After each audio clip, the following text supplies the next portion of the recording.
is, and here's the thing: a lot of complaints that are filled it with law enforcement are not shouldn't be in the lap of law enforcement Mm. because right in the title it's law enforcement. They didn't create the laws, and Yeah. not every officer even agrees with the law, but they're sworn to enforce it Yeah. and to uphold it. So a lot of times you might even see, maybe not see, but I have conversations obviously with cops all the time, and they don't agree with the law the way it's written. They don't like it. They don't like that when this situation presents itself, I have to arrest somebody.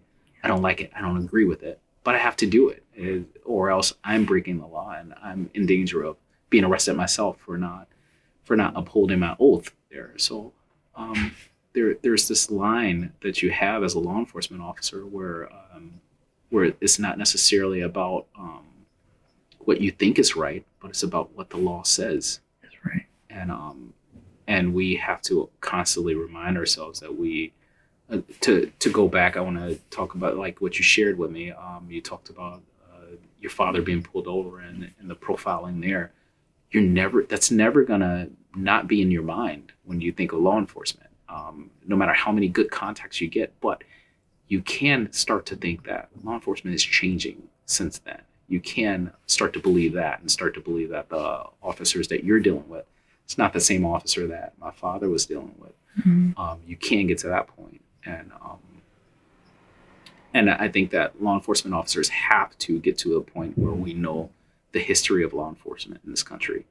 That's very important. I remember being in the military. When you go through boot camp, one of the first things you do is start to learn the history of your service, to because you're serving in the context of that history. So in the Coast Guard, I had to know that Alexander Hamilton started the Coast Guard. I had to Mm. know why he did it. I had to know, different parts of the history to know how I got to the place where I am now. In law enforcement, we don't necessarily do that.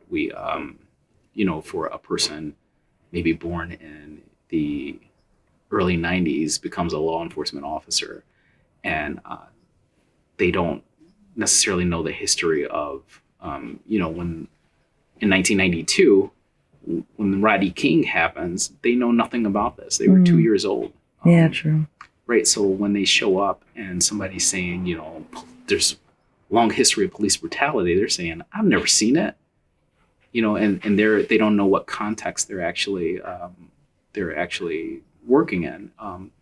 Things like people in I don't want to give just 1,000 examples, but when we talk about the Civil Rights Act in the 60s, Mhm. and how police were used to